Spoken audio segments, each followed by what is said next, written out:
The building blocks to construct the dreams of thousands of first-time homeowners. These Hydraform bricks are made by hydraulically compressing a mixture of raw earth and stabilizer. The result is eco-friendly, cost-effective and aesthetically pleasant structures. The cost of building materials is so high, and the market so far, developers have focused on high-end construction projects, leaving most of the Kenyans without affordable and decent housing. And that's why we have so many slums as a result of that. And rents have gone up. Yeah. So for us, we've decided that going with this technology for interlocking blocks, we are able to reduce the cost of housing because it takes out many of the components that make housing expensive. That is exactly what this technology has done for aspirant homeowners like Eleanor Kapsandoy. She's now able to build her dream house at a fraction of the cost.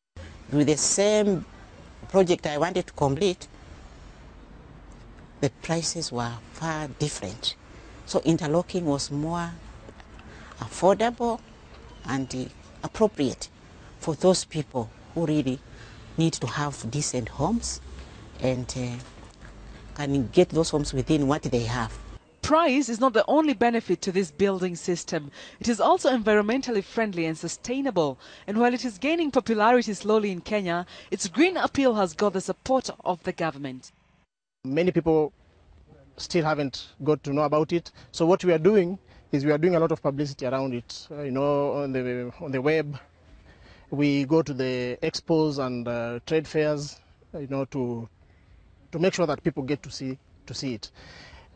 So the uptake initially was a bit slow, but people are becoming more enlightened about this technology. There's also a lot of media reports on affordable technology, appropriate technology, and it's raising the awareness, and people are asking more about it. There are also incentives to accelerate its uptake, and governmental institutions are partnering with mortgage companies to provide lending rates lower than the current average of 16%.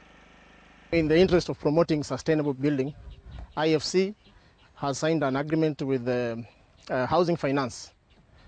And this allows Housing Finance to give loans at a lower rate for people who pursue construction sustainably using technologies like what we are doing, interlocking block technology, as well as other green technologies like solar, adopting solar lighting for the house and so on.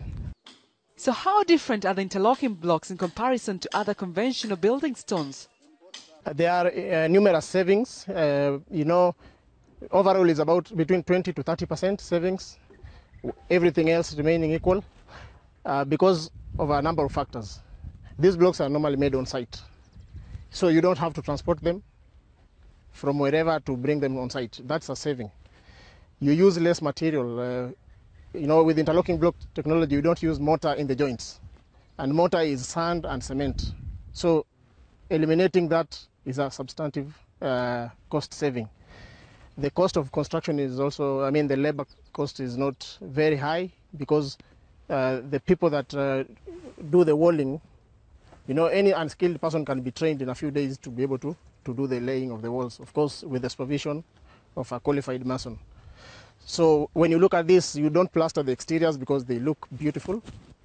No, you take out that cost of plaster and probably painting.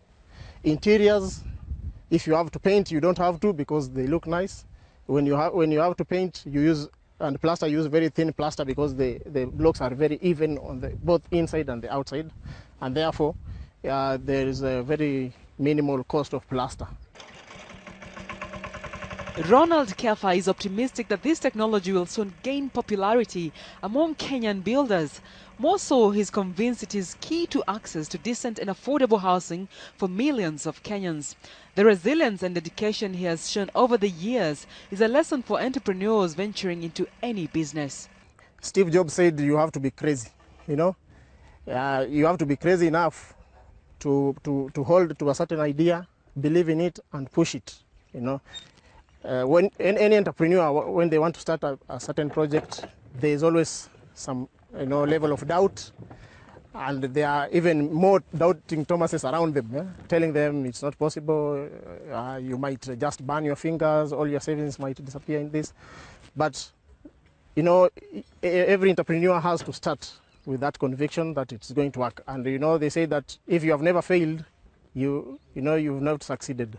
So the challenge for any entrepreneur, whatever business they are in, is just to make sure that they are providing a service or a product that is demanded by the market.